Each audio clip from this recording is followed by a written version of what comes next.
friends that this is a rare occasion where 4 people, 3 of them were going to get the Pulitzer and 1 is already got a Pulitzer. There are 4 people with a Pulitzer in this hall, which is a rather rare occasion. The fourth one is our Vice President and Mr. Jeffrey Gettleman, who won the Pulitzer for international reporting in 2012. He was the bureau chief of the New York Times in Kenya and covered the whole of East Africa. So would you please stand up and acknowledge the greeting? Thank you. Perhaps you know that Pulitzer was a newspaper baron. He was born in Hungary. He went to America at the age of 17. He tried to make a living doing all sorts of things, but nothing worked for him. Then he joined a newspaper in St. Louis and eventually ended up buying it. He bought a New York World in New York and he made a lot of money. And in 1982, he went to the president of the Columbia University and said, why don't you set up the world's first journalism school? I'll give you the money. And also introduced the Pulitzer Prize for excellence in journalism. So that president of Columbia University, he didn't know what Pulitzer was talking about. He showed no interest. So 10 years later, Columbia University got another president who was interested in what Mr. Pulitzer was saying. But it took nearly 20 years for Columbia University to start a school of journalism. He wanted Columbia to start the first journalism school in the world, but it took him 20 years. And after he died only, this became a reality. In his will, he left a $2 million donation for the Columbia University, and that's how the Columbia University Graduate School of Journalism started. A lot of people who work in this country, for the Indian or foreign media, would have gone to Columbia. They may be familiar with that. And so this is a brief history of the Pulitzer Prize. And I now request Munish to introduce the photographers, and each one of them will show the pictures and they will talk about how those pictures were taken. And here in our midst, we have the celebrated photographer Raghu Rai. Please.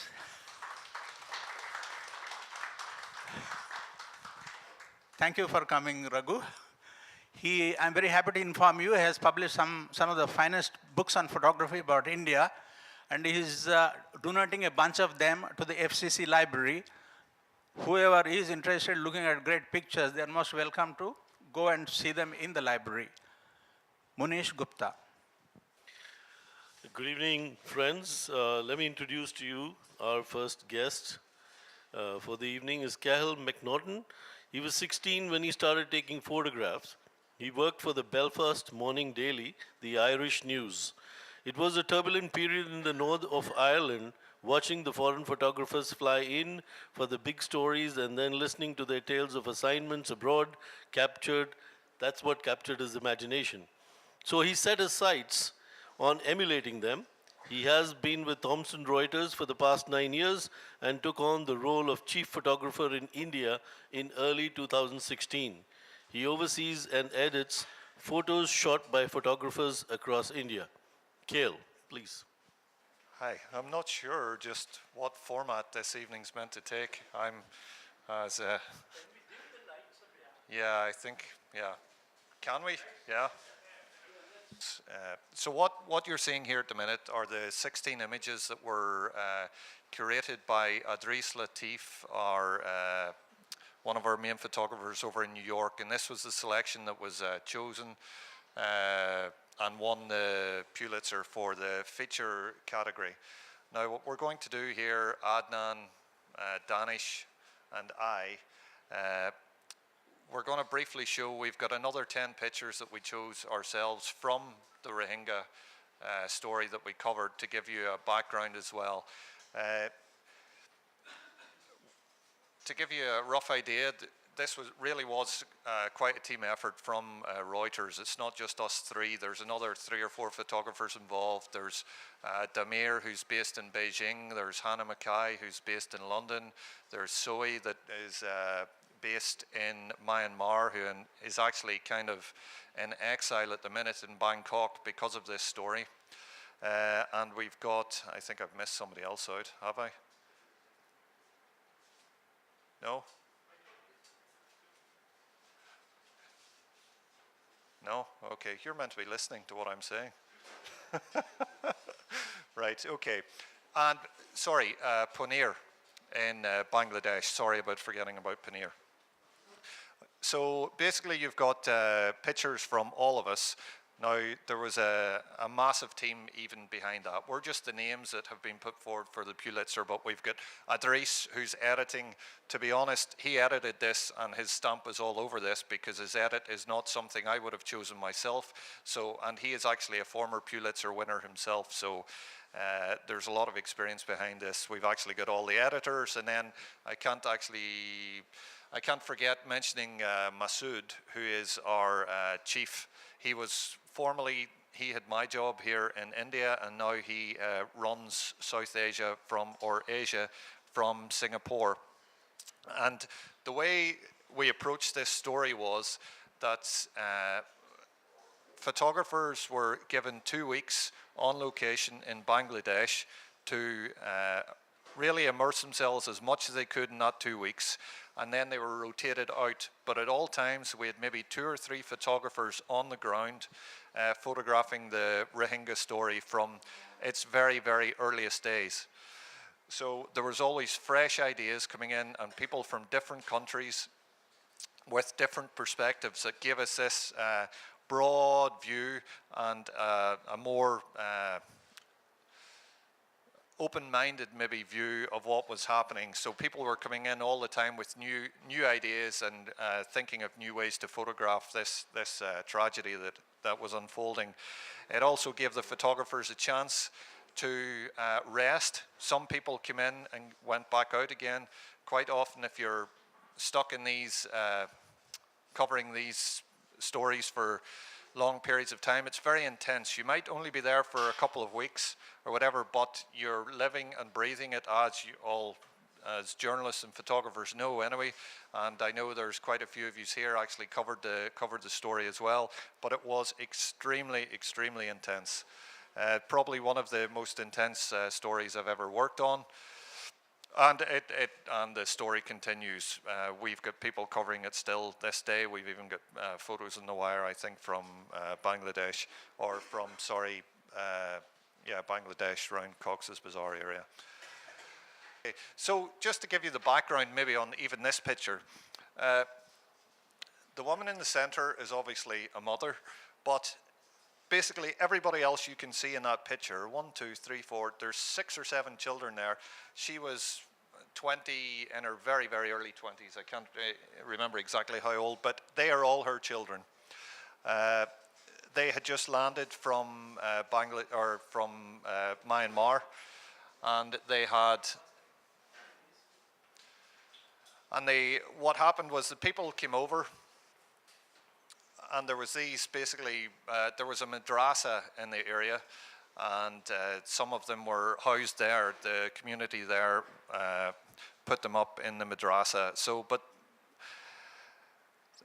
the thing that hit me most was you had lots of people arriving thinking that the hell was behind them because some of the crazy and terrible things that they had witnessed and had endured. But after being in the camps, you knew yourself that actually what they were going to face was just another part of that hell. It wasn't, it was slightly the lesser of two evils, but what was waiting for them in the camps in Cox's Bazar was not going to be nice either.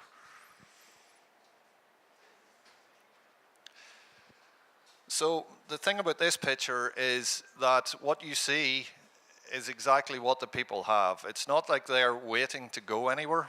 They were just standing by the side of the road beside one of the camps. They had just arrived and they had nowhere to go. It was raining.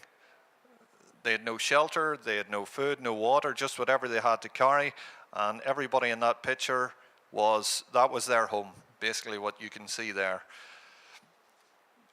These scenes were common when you were driving along the little narrow roads that connected all the different refugee camps. You saw this played out day in, day out. That's, what can you say? There's only so many times you can say that these things are heartbreaking and they're hard to photograph.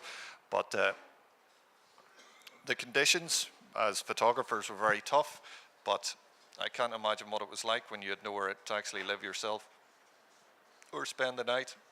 This is just a general view to give you a rough idea what the camps were like in the beginning. As you can see, there's very little infrastructure. And the crazy thing was you would go to an area during the day, you would take some pictures, you'd go away. The next day you would come back and what was maybe forest or jungle the day before, all of a sudden was this the next day. These things were appearing overnight and it was like every time you drove down the road, you would see a totally new vista every day. There would just be camps appear out of nowhere, as if by magic they were just placed there overnight. And these were housing thousands and thousands of people. Now, as you can see, you can imagine there's no infrastructure, there's no toilets, there was shallow wells that people were using for water, which very quickly, I'm sure now, were going to become compromised and yeah, so it was horrendous. What you can't tell is actually the smell. I know some of you were there as well. The smell once the rain stopped and the sun came out was a very, very particular smell that got into your senses, and you could say it was very, very hard to forget, because you were living in people were walking in just inches and inches of muck that was mixed with human waste, basically.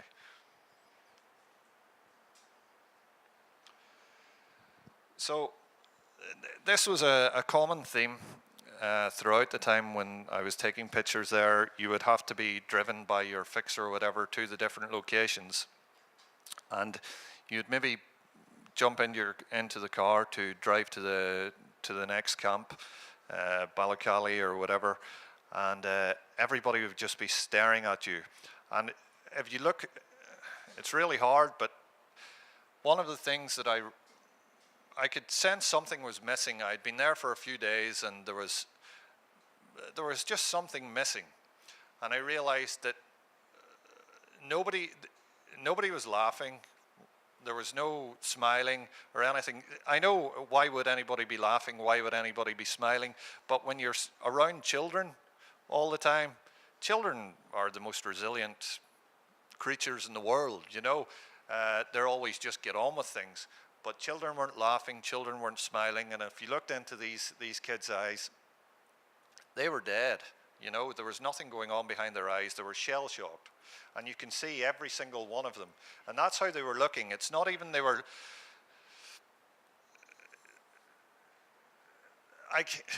was, after a while, it almost got too much, seeing this sort of thing. I'm a father myself, and I have a kid around this age. And to see these kids, and they were just looking at you. A lot of them weren't even asking for anything. They weren't even begging. They were just staring.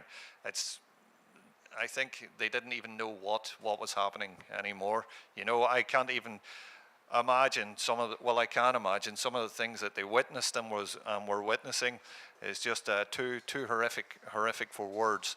But this was just taken inside the car while about to move off and head to another location.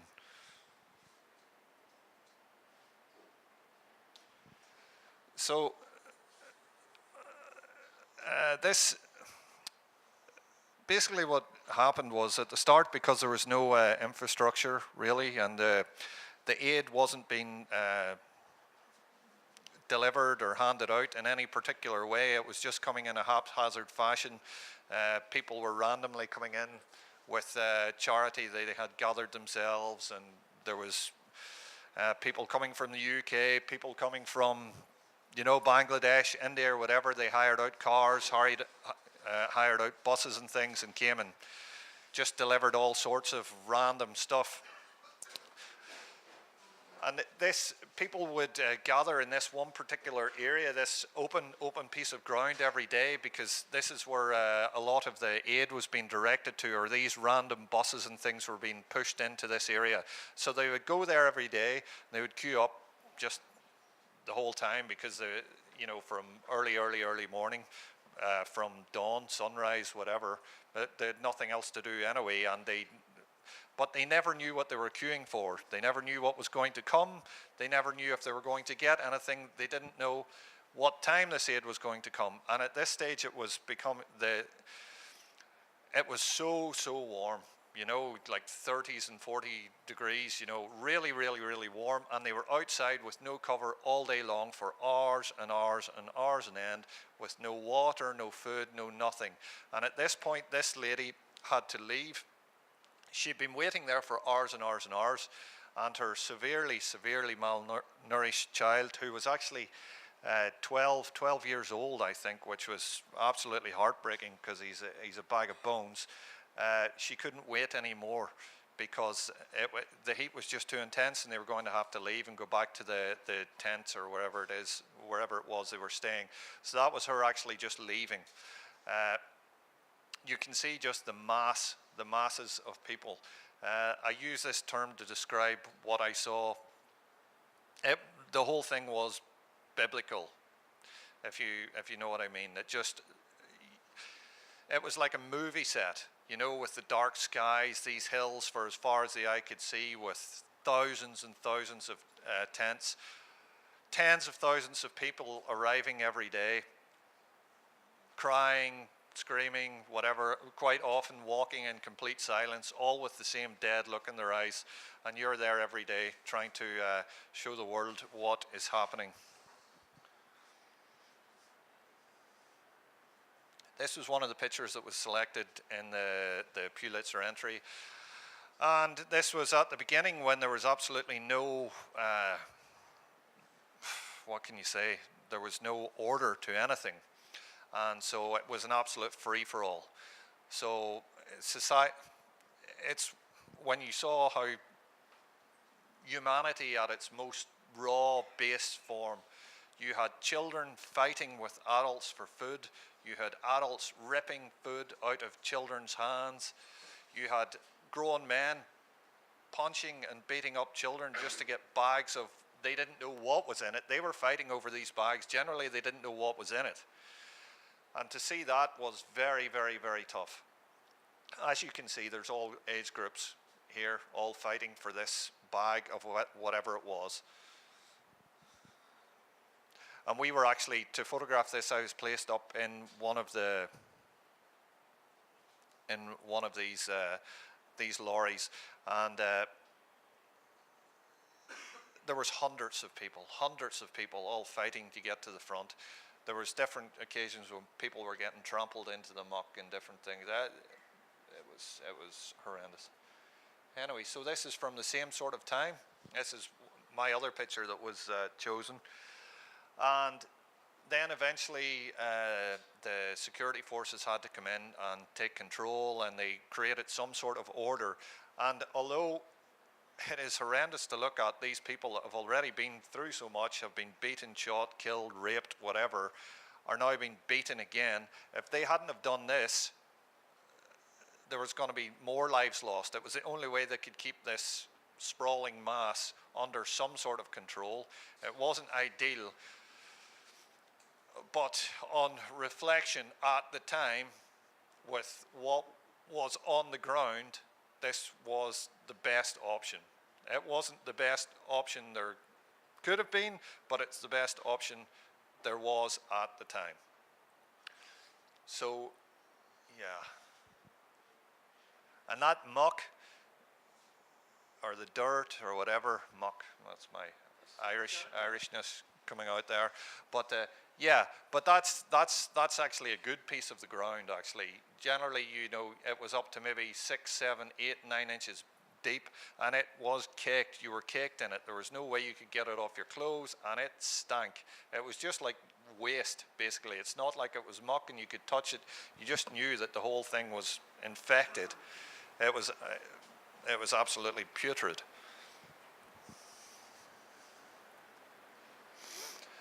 So it's just maybe a smaller detail, and this is what happens whenever you're standing out for hours and hours and hours on end, just waiting on water, on some food, on whatever. And this is just a detail of a Muslim woman sweating.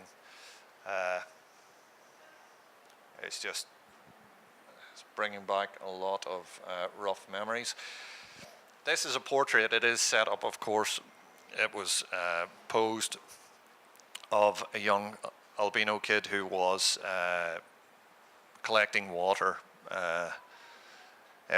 We had spent so much time there, and we were covering all different angles, and the whole event went in waves. There was different stages to the whole Rohingya exodus.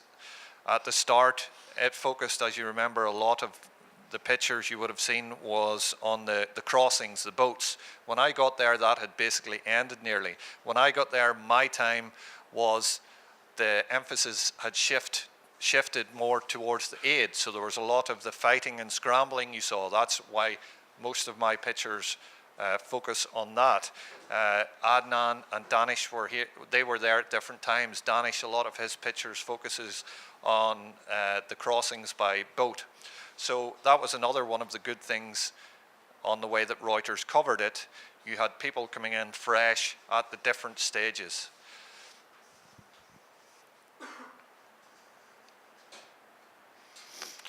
This woman had just lost her husband. He had succumbed to injuries he had sustained in Myanmar, and she was just grieving. And this was it was commonplace. It was just the normal, everyday things that you saw: people dead, crying, grieving. So this is another gentleman who had died because of injuries he has sustained, but he had made it the whole way to what he thought was safety, I suppose, of the camps of Cox's Bazar, and but then eventually succumbed to his injuries, and that is his son. And this is just after the body has been washed, and before the shrouds and things will be put on it, and he'll be taken away and buried. Excuse me. And I followed this from the beginning to the end, the burial and all as well. And the people were... You have to remember that there's a lot of... people are putting a lot of faith in you. You have to be aware that sometimes they don't realize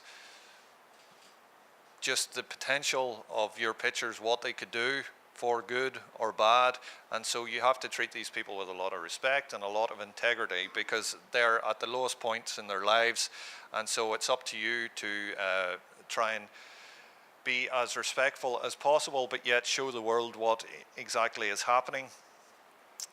So you have to, your own moral compass has to come into display or come into use. That's why a lot people ask me many times, how do you live with what you photograph, some of these things you photograph, why do you do it, and how could you do that? Well, the simple thing is, when I go to bed at night, when I close my eyes, if I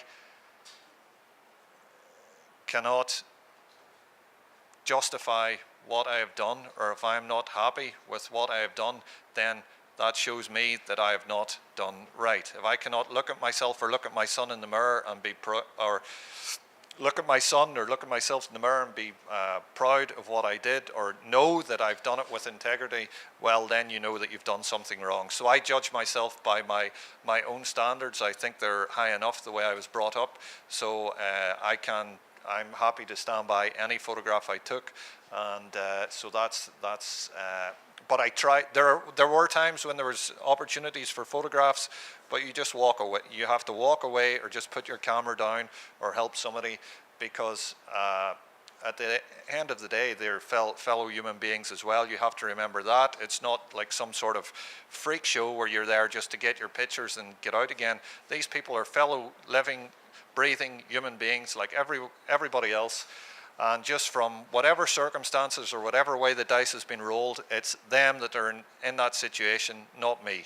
And it could very, very happily or easily switch, as we've all seen with different wars and different tragedies all around the world. So you have to bear that in mind, that this is not a zoo, and you're not just looking at, as a white privileged person, you're not just looking at another brown person that you've seen on the TV and grew up with various famines and things. I think that's very important.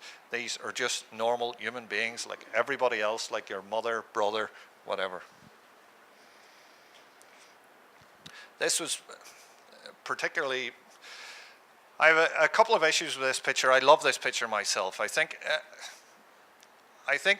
it borders on being aesthetically too nice, actually. It's almost bordering on art, if you indulge me in that, which I found it's a little difficult to take, but I love the picture so much.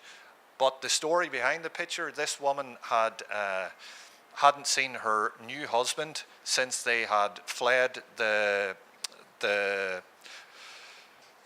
authorities, or whoever you want to say, in Rakhine, and she had given birth on the way. And this baby had been born on the way when they were fleeing what was happened. She was walking around the camps with her mother, trying to find her husband, who hadn't seen this newborn child. The child was actually really, really ill as well, so I don't even know if the child survived. But so here was this child who hopefully has survived, but was born fleeing the atrocities, and the father is no doubt, probably, more than likely, not around anymore. So here we go. This is the people. They're actually not landing, they're leaving to go from the landing area in, sorry, what do you call the name of it? Remember where they landed first? The very place. And this is them getting basically what is a water taxi to take them towards the camps. But again, it was just this absolutely biblical scene, and I thought this was particularly fitting at the time. So that's my wee bit done. I think I've talked probably more than I should have. So if somebody wants to, whoever is in charge of this, oh, and actually before I go on to the next thing, actually it would be rude if I was not to thank the FCC for allowing Reuters to come and show you our pictures. I'm very proud of what, as the chief photographer, or whatever the hell you want to call me, in India has now got 2 other Pulitzers. So 3 of the Pulitzers have stayed in India, and all the Pulitzers, apart from Hannah's, are in Asia. So yeah, that's pretty cool, and it's an amazing honor as well for India that they're now, well, I'll not be here forever, but you've got two other Pulitzers as well. So whoever is up next, please come along and make it more entertaining than I did, please.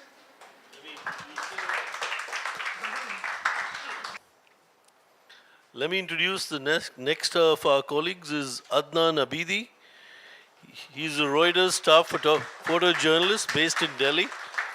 He's been associated with wire agencies throughout his 2-decade-old career in photojournalism, covering a vast gamut of subjects. He had no formal training in photography. I don't believe that. And is a self-taught photographer.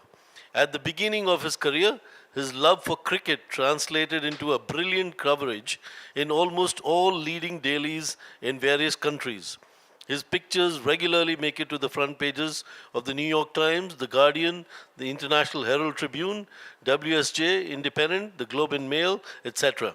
He has covered the Kashmir floods, Nepal twin quakes, Indian Ocean tsunami, Cyclone Phelan, and Rohingya diaspora. Adnan, please.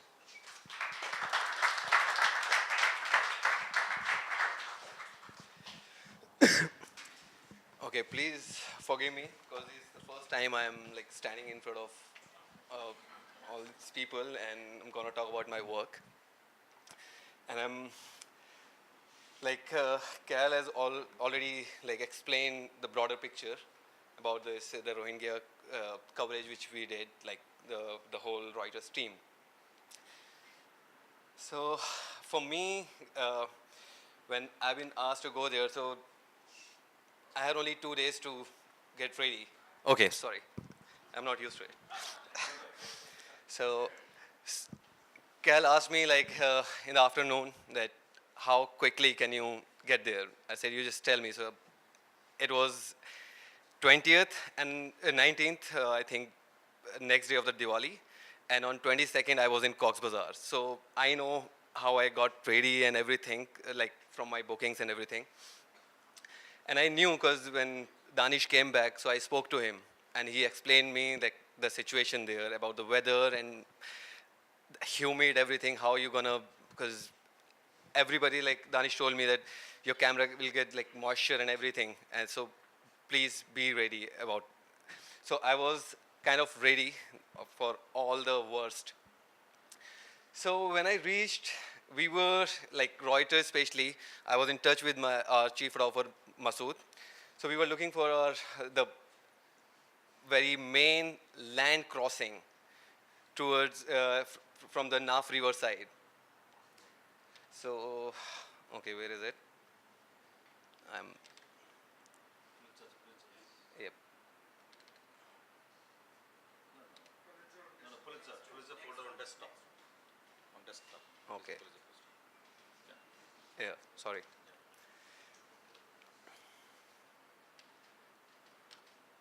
Just let me just sort this by. So I'm gonna start with from here. This is a picture at Anjuman Para, and these are all the Rohingya people. They're sitting on the banks of Naf River. And this is like, I clicked this picture after walking like for more than a kilometer. And this is like from halfway I shot this picture. And for this picture, like we were waiting for since 5 in the morning. And at 12, everybody, including all the NGOs and everybody, we all left. We decided, okay, they are not coming because we could see and everything. We were getting information. So we left. But somehow after eating something, and me and my colleague, Hannah McCabe, she was with me. So I said, okay, I'm just going there just to have a look. When I reached here, I just saw like one red line between the green trees and everything. So I started walking towards the river. I knew it's like a couple of kilometers walk through paddy field and deep neck waters through canal, and I was carrying my camera on my head. But the main problem was, initial time there was no administration and cops were there. But when I reached there, so it was like everybody was prepared. Cops, border guards, everybody was like, they were trying to control the media coverage. So when I reached there at this point, especially where you see the people, so there was one border guard and he didn't let me cross. He said, you can't go that side. No coverage, you just go back. But after like half an hour or 45 minutes pleading, I literally folded my hands. I just begged him, okay, let me shoot these pictures because world wants to show this. I was, I think, lucky that he just turned and he walked off. And I'm like, okay, I think now it's all, this stage is mine. And on the other side, when I reached there, it was really heartbreaking. The situation was really, like, I couldn't see it. It was, the people were crossing, like this picture, when I was standing here, this is the river, and it was all muddy. So I'm standing here shooting this, and you could see that people are just like flowing inside the Bangladesh. And this guy, he was just like looking hopelessly like everywhere. And that spot where I was, it was just like this spot, like maybe 2.5 feet. That's it. This is the full bank of this river. On the other side, it was a paddy field, maybe 5 feet deep here. Then this picture, I was shooting. This is my leg on the right corner, and on the left side, this is my hand. I'm pulling her. I was shooting something on the maybe right side, and I felt something on my leg. I didn't know what happened, so I just got her hand, and I started pulling her up. After like 2 or 3 seconds, like, because it was so slippery, and this guy in the behind, he was trying to push her up. And this lady, she was like totally exhausted. She couldn't do anything. It was like there's no life in her. But after 2 seconds, I was like, Adnan, you'll be stupid if you don't capture this also. So I was just like pulling her, and I clicked few frames. You want to say that's your hand? Yeah, that's left hand is mine, and the other, yes. And we pulled her up, and this guy, he's her family member. This guy, he later when we jumped inside the river, I was this much in the mud, and he pulled me out and he hugged me. He said, I don't know, because his language was very, I couldn't understand. But I knew that he said, okay, thanks a lot. So this was the situation. That the other side, you'd see that's the Myanmar side, and these people are coming from this. There was some kind of a embankment. So everybody was like, the situation was wherever you'll see in that 100-meter patch, you'll see everybody wants to just cross this side. They were like in hurry. That no, they don't want to miss any like second. They just cross it. Just get the hell out from that side or whatever from this river. And this river was really muddy. Like when I jumped, I straight went like till my knee. I was in, and I couldn't come out. This one, you can see the mud here, and how this girl helping this lady. And I couldn't move. I knew that they were gonna come this side, but I was stuck in the mud and I couldn't move. So there was no chance. I was trying to take out my feet, but I couldn't. This picture, it was like very late in the evening, and border guards, they asked these people to just stay here for the registration. And these people, they stayed the whole night here on this bank. They slept here, and they were really drinking this water, which was like on the other side. They were collecting this water, and they were just on that, because not a single humanitarian aid or nobody knew that they crossed. They all got to know after I shot this and the other people. Then they got to know, and they came like maybe early in the morning next day. This picture, so this woman, she was holding a baby, and I just used my head torch to shot this one. This is next day when we went back there. So you see this girl here. She didn't know what's happening, and she was like and this old lady and the guy, they were all just waiting to go to the camps. They were waiting that they get clean water to drink or something to eat. And it's, I think, in the morning. But till evening, they were here at this spot because the registration was going on, and they didn't let them go without the registration. This, in the evening, when they asked them to go inside towards the camp, and everybody, like, they were trying, okay, I go first, but it was very, I would say that I was standing in the paddy field, and these people, they were like coming into the field and trying to cross from the other side. But so it was like a very chaotic situation because there were like more than thousands of people there. And as soon as they got the signal, and they were like, okay, let's just go. So everybody picked whatever they were carrying.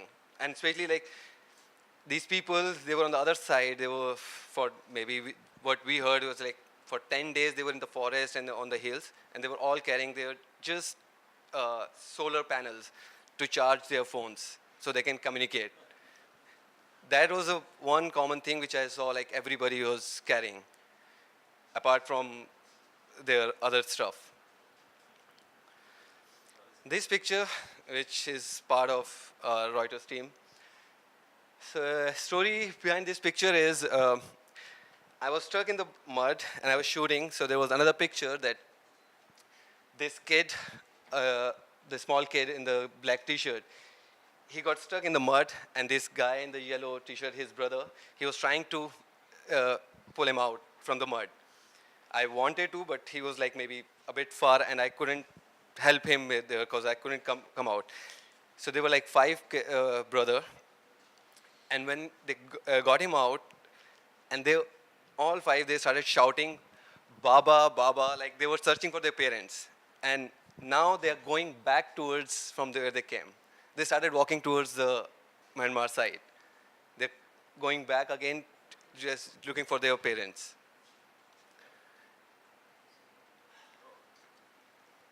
This one,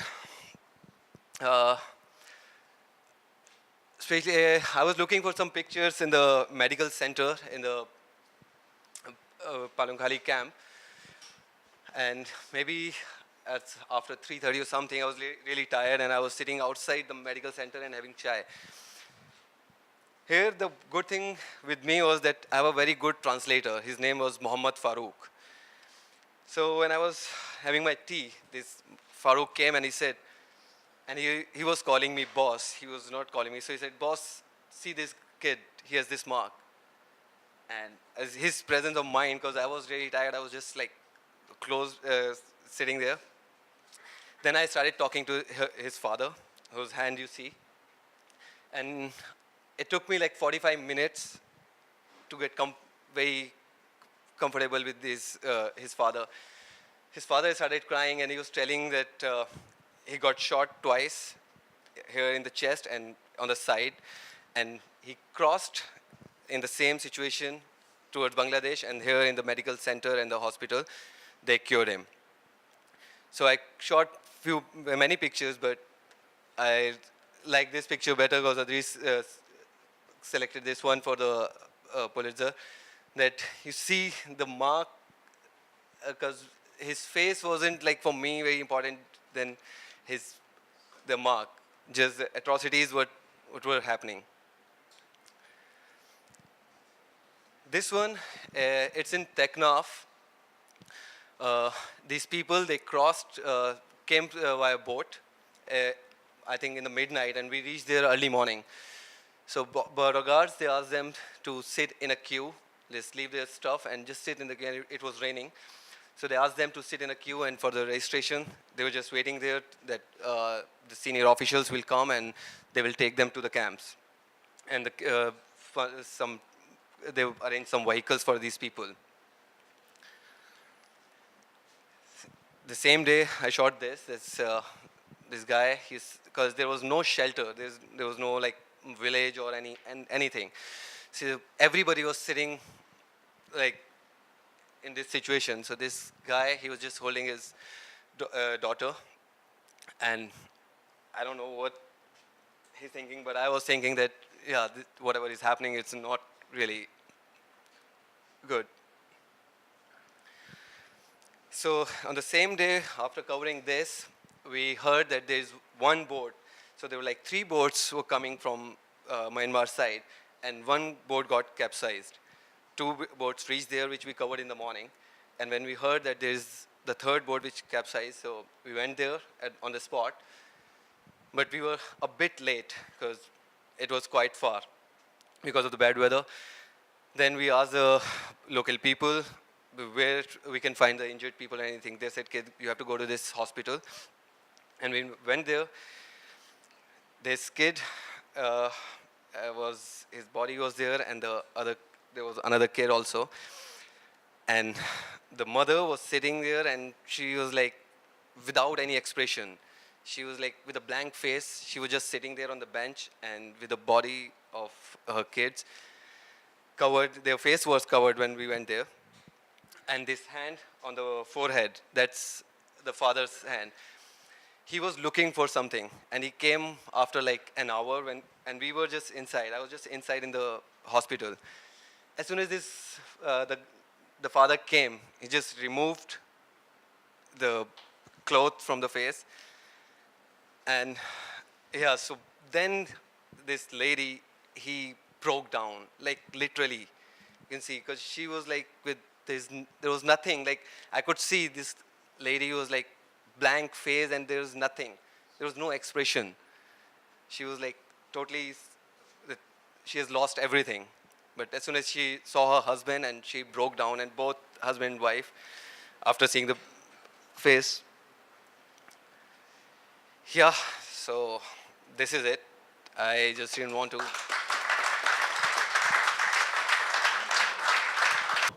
Daanish Siddiqui, he's a Reuters staff photographer. He was brought up in Delhi but has been based in Mumbai since 2010. He's graduated in economics and done masters in mass communication from Jamia University in Delhi. Before making his foray into photojournalism, Daanish was a television correspondent with one of India's leading news networks. He has covered several important stories in South Asia, Middle East and Europe, including the wars in Afghanistan and Iraq. Rohingya refugee crisis, Nepal earthquake, and living conditions of asylum seekers in Switzerland. He has also produced a photo series on Muslim converts in England. His work has been widely published in scores of magazines, newspapers, slideshows, and galleries all over the world. And he has been honored with various photojournalism awards in USA, England, China, and India. Daanish, please. So, just to tell you the background about it, so I was actually in Delhi at my folks' place when this crisis happened, and we had a chat with Carl that like somebody has that I have to go, and I cut short my vacation, and my wife was not so happy about it, and yeah, so I landed, came to Mumbai, uh, went to the consulate there, and they were not ready to give me the visa. I said I won't get out of the consulate till you give me a visa. So they made a few checks in Dhaka and they gave me a visa in like 2 or 3 hours. And the next in the first flight, I was in Cox's Bazar, like via Dhaka. So my brief was very clear. The crisis had just started, and we had to cover it, and we already had a photographer there from Dhaka, Mohammad Punir Hussain, very young guy, very talented guy, who was already in Cox's Bazar, but he was exhausted like the last like 1 week or so, and it was Eid, and he didn't even go to his family. But the thing was that like we needed more people there. So anyways, I went there, and I think after 1 or 2 days he left to take some rest back to his home. And so when I reached there, it was like chaos. It was just total chaos there. So it's amazing. If I don't know how many people have gone to Cox's Bazar. Cox's Bazar is one of the really like a holiday kind of place for Bangladeshis. And during Eid at that time, a lot of expat Bangladeshis were coming from all over the world to celebrate Eid and holidays with their family, because Eid has got like it's a long holiday in Bangladesh. And just like a couple of hours drive from Cox's Bazar was all this chaos, which was happening on the border. And when I used to come back to the hotel, it was just like, oh shit, have I come to a different world? We like journalists. And anyways, so yeah, so I went there, and the first thing which I saw, the first crossing which I saw was like, I had never seen anything like that. So before going for the Rohingya crisis, I was in Mosul like a few months before going to this crisis, and there I was covering the battle for Mosul. And so when you're covering, a lot of people here would have covered wars here, but you have an action, which is the war which is happening, and then there's a reaction, which is like fleeing civilians, dead bodies, blah, blah, blah. But here, we didn't know what was happening on the other side because there was no access. What we were experiencing or watching was only the reaction of what was happening on the other side. And as a photographer or a visual guy, it's a bit difficult to capture both the things because, like, technically, I would like to have both things in the single frame. Anyway, so when the thing was just like I like to work with translators and fixers, but I'm not a really big fan. I am a lonely wolf kind of thing, so I work on my own. Even though if I have to like speak in sign language, I do that. And sometimes it works because sometimes when you, we were lucky that we had great fixers and translators in Cox's Bazaar. But I worked the first day when I worked with this guy, and like I said, like shit, I can't work with him anymore. I almost got drowned because of him, and he was like, yeah, whatever. So, anyways, so yeah. So I started covering various crossings. So the thing was is like there were two parts of the story. The one was the influx or the exodus of the refugees, and the second was what were they doing after? Because there was hardly any food and hardly any water where they were coming. There was like a really small place, and they were not being allowed to go beyond a place called Kutupalong, which means they were not to the Cox's Bazaar, and because the government didn't wanted them to go and mix in the local population. So yeah, so the first day I started was of course I was just warming up kind of thing. Like, I just landed and I was so excited and like just wanted to go there. So I'll just show you some stuff. So this is the picture. This is one of my first picture which I took on the very first day when I landed in Cox's Bazaar. And of course, it's taken on the borders, land borders, crossings. And I was just like overwhelmed. I was like, I've never seen things like this. So this was the one piece of kind of dry land which this family had found. So, after like, I don't know for how long they have been traveling from where their village, and then they cross the border. I think it takes a couple of hours just to walk on a dry land. So this is actually, they're not even on the main road or something like that. They're very far from there. It's just a patch of land where they were just resting, and very few, like at that time when I was there, there was hardly any aid convoys or stuff like that. There was just like some few locals just came and just started distributing them biscuits or whatever. And yeah, I think the kid was shocked to see me, kind of thing, because I was taking a picture. Because after a few pictures, she started crying. She thought like I'm some, like, I don't know what she assumed me to be because of my camera and all that stuff. I think she had really tough time. So it was consistently, because whenever I was close to the border, where you can see a few pictures later, like the kids were really scared of the camera. And so it was becoming difficult because like they were so stunned, like shit, like something is, like, I don't know what happened to them. Yeah, I don't know, but yeah. So yeah, so this is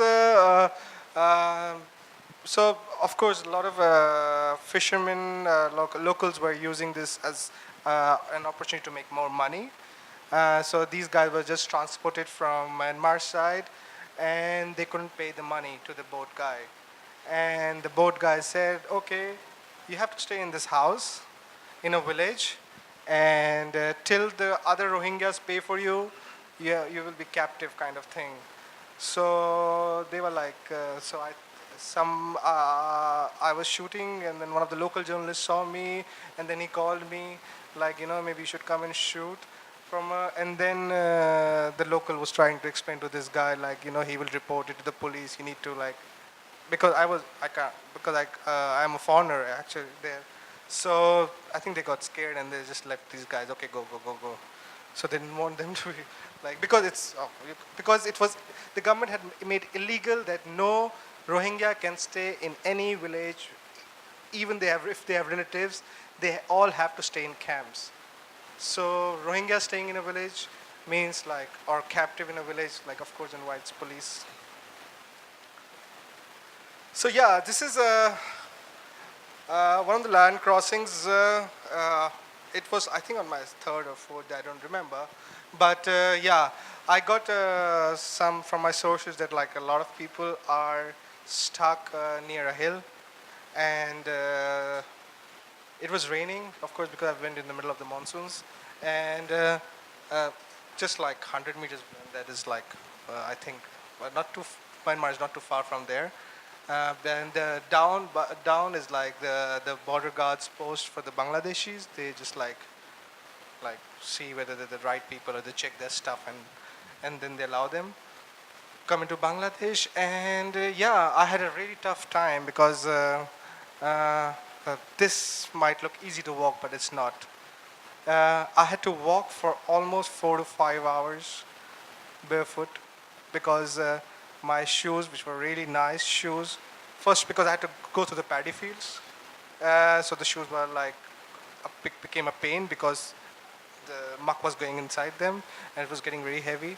And then I started walking barefoot, and trying to climb a hill, which was, there was no way, there was no pathway. But these refugees had just made the pathway, so it was like so slippery. So I just like took out 2 sticks from one of the farmers' house down the hill and just like used it as like my walking stick. And then I had a lot of weight because I was carrying my equipment. I didn't know whether I will come back. So maybe if I have to camp there or like stay there with my sleeping bag and stuff like that.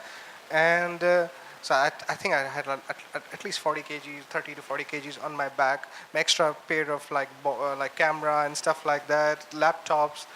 And then I started climbing, and yeah, and these guys were just coming, and I was like, it's here, I can stand and take a picture, but otherwise there was no place where I could stand and take a picture of the refugees, because it was just like, if I stop, then the whole line stops, you know. Yeah, and then I came back, and that night I couldn't sleep. I was just like jumping in the middle of the night because I had so many cramps. Like I couldn't sleep the whole night. I was like, as soon as I used to sleep, like I was so dead tired, but the cramps in my legs were just waking me up. I will never forget that night. Yeah, and yeah. Anyways, the next day I was back to work. But yeah. So there were various crossings. So this was on the mouth of the Naf River, where basically the river and the ocean meets. And yeah, so I had been told. So we were. So the last, not exactly the last island, but like last island, the mainland of Bangladesh, is Shapri Dweep, and we were told that like before that, on the other side, on the right-hand side of the island, there were more, where I was also shooting before, there were like a lot of boats were getting flipped, because first of all, most of the people who were getting these guys were fishermen, and they are not trained to land the boat anywhere. They have to land at a jetty or somewhere. But because they had to make money, and the border police and the guards were really strict with them, they were just landing the boats anywhere. And they used to dump the kids and people, the stuff, like in like 2 feet water or something like that, or else their boats would get stuck if they go, because these are huge boats. And excuse me. And yeah, so that day, and it's not like a quite like old kid, it's like a very young kid, and then like this, I don't know, his father or some relative, family member, he was just like pulling him.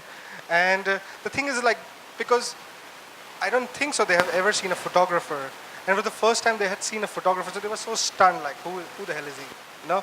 And for example, this beach, I was the first one to go on that beach, like, you know, and me, and I had trained my driver as my assistant, so he knew what to get and stuff like that. His job was to get, that we used to buy a lot of water, because we used to camp on the beach, and the nearest water shop at that time was like at least like 45, not like 45, but like at least 1 hour of walk. A lot of food. And this beach was where I had camp, had a lot of dead animals, because it had come during the low tide, and we were just sitting there waiting for the guys to turn up. The problem was like when the boats are approaching, if you get too excited and you get up, they think that you're border guards, and then they just go somewhere else, and which is also very dangerous because suddenly they are moving the boat and the boat can flip and the kids or people can fall. So, excuse me, I had to wait, like keep sitting down, and at least when they are 100 meters, then I used to get up and like physically they could see my camera that, oh, this is a journalist, it's not a border guard or somebody. So yeah, so this picture was taken. I was like in water. I shoot in Mumbai, so I know how to shoot like on a beach kind of thing, stuff like that. Yeah. So I really like the picture because the way the kid is looking in my camera. I don't like people looking in the camera, but this I don't know. I like it. So this is from the same beach. Yeah, of course, these exhausted, really exhausted women are like walking towards the beach after they were like dropped by these fishing boats. Yeah, and a lot of them have not, I guess, not traveled in boats. So a lot of them were like not used to boat rides. And that time the sea was really, really choppy because of monsoons. So yeah.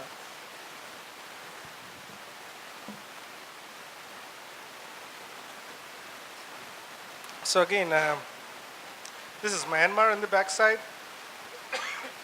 and as you can see, the boats are huge, like quite heavy boats, so you can't come like too close to the beach. So some of these Rohingyas are holding that the boat doesn't flips because the people get really panicky.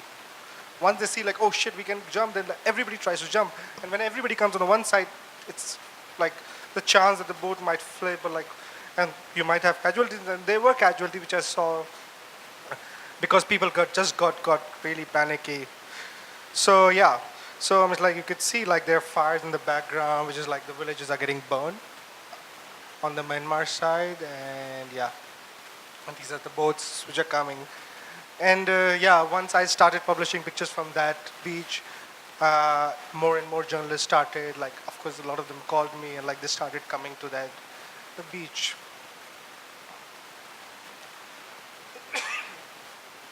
So yeah, so this is again another picture where you can see, yeah. So this picture was shown in the Senate of U.S. and by our senator, and who later like came to Cox's Bazar refugee camps. This is just refugees, Rohingya migrants or refugees, whatever you want to call them, just walking along the shore, carrying their belongings, whatever they have. Yeah. So again, the thing is like these are like raw at that time, as Carl said, like after some time it got organized, but like when I was there, it was chaos. It was just chaos. It was like, and and people don't realize when they have gone through so much, they don't realize like, okay, this is journalist taking a picture, blah blah blah, stuff like that. So I still remember there was a aid truck, very small aid truck, which had, I think, by some NGO from UK, some Muslim NGO, and they were trying to just throw water. And you can see somebody has already got a bottle of water. So yeah, and I was just like at the right place, and it was just morning, and I was going to that beach, and I just stopped on the way and tried to take some few pictures because Carl said that every day we used to come, there were new like the camps were just expanding, mushrooming, like I've never seen like things like mushrooming like this so fast. And this is totally protected. Where the camps came was on the other side of the road is protected area because it's a forest area. And so yeah, I was just like there, and then I just like I wanted to compose in a way that I could people could see the desperation of people and where they are living, the camps and stuff like that. Yeah, so I was lucky. So this was one of those days when it was really, really heavy rains, and of course these are all makeshift houses or like hutments or like whatever huts. So these guys were just shifting because the water level was really rising really fast.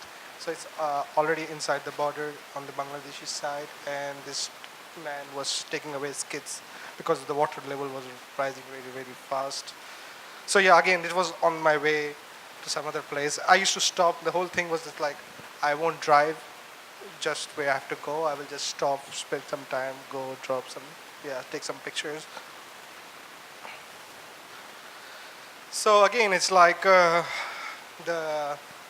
what was happening, this chaos in the camps, and like as Carl already told you about, there's like it was like free for all. It was like whoever can get how much they can get because they didn't know when was the next time they will get a bottle of water. They didn't know when was the next time they will get like a sack of rice or potatoes or whatever. So they wanted to just get it. And here I think the guy was trying to get them in the line. And I mean like the thing is like people ask me like why the fuck didn't you like pull her out and stuff like that. No, it's like I think you were there. Yeah, you were shooting the day when Kevin and me were shooting down. Yeah, it's from the same day. Yeah. So yeah, like we told the guys like at least don't crush the girl, and she was taking some other line, and yeah. But yeah, it's like the whole family goes for a meal because they don't know which member will get like water, which will get like say. So this was a part of the Pulitzer package, and it was one of those days like when it's a beautiful day, and I was of course alone on the beach, and I love the beach, and suddenly one fire started, and you could like see like okay there was some one kind of like just like small fire, but then 1, 2, 3, 4, 6, 5, and it was the whole stretch was on fire, which means the military was coming really close to those villages which are on the border.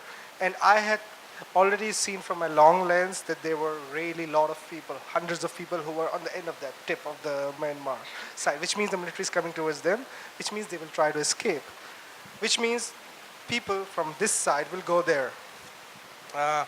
And they went because for whatever reason, monetary reason or whatever, human reason, I don't know. But so as soon as the fire started, a lot of boats from there went towards that side, and it takes around like 2-3 hours because it depends on the sea, actually, on the water, how choppy it is to come back.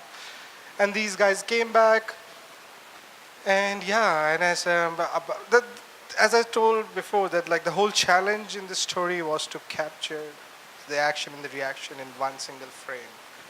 Refugees can be anywhere. To show the context that they're coming from Myanmar, you show it through their clothes or whatever stuff which they have. But to show their land, their village was one of the biggest challenge, and how you could show them in one single frame. And that's how this next picture, So it's again, it's from the same day, and how I followed her. My whole plan was always when the boat arrives, I walk slowly towards the boat. They see me, okay, he's a journalist. And by the time they are near to me, I'm also near to the boat. So I can follow people, or I can shoot inside the boat and see what's happening inside the boat. And and she was carried by her relatives, and she was just like put down on the ground because they had to get other people also.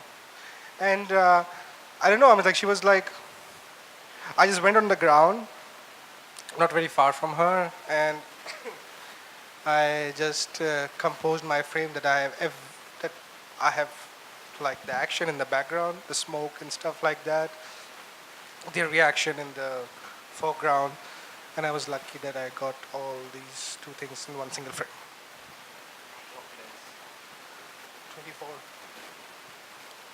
24. Okay, that's it.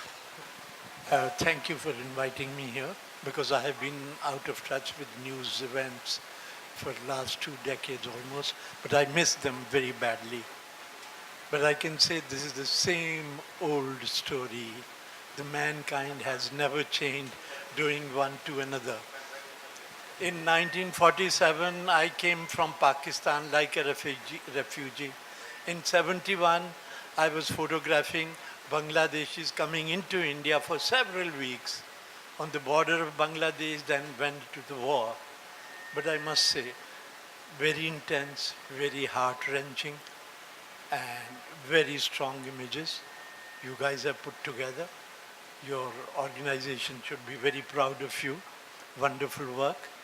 But then I'd also like to say something that Cal said, that trying to take photographs a new way, in different way. Let me tell you, there cannot be a new way when it comes to a tragedy of this magnitude, because the intensity, the suffering, the pain is so much, and the rawness of it. And thanks to digital technology, the kind of latitude it gives you, and the controls you have. But certainly very strongly, very, very powerful images that have been put together that make such a story come alive so strongly. I can also be a little nasty to the writers. You see, sometimes people debate about this kind of photography, that kind of photography, and the debate goes on, and the responsibility of the photographer, whether we should be there taking pictures or helping people. And the fact remains, the purpose of photography is to capture the time we live in, because that's going to be the visual history of tomorrow. And history is written and can be rewritten like it's being rewritten now. But photo history, visual history cannot be rewritten. It's a permanent record, and we are proud of being photographers. My dear friends, congratulations to all of you. God bless you. It's so wonderful. Really heartwarming and heart-wrenching, both. Thank you very much. Thanks very much, Raghu.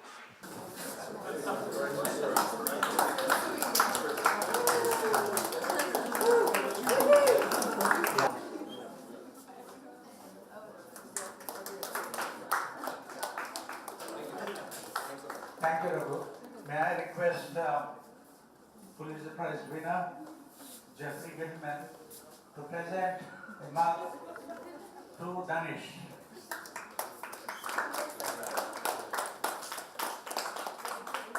Thank you very much for coming. I just want to announce that yesterday in Havana there was a change of power. Hernan Castro took charge as the president of Cuba. So next Thursday we have invited the ambassador of Cuba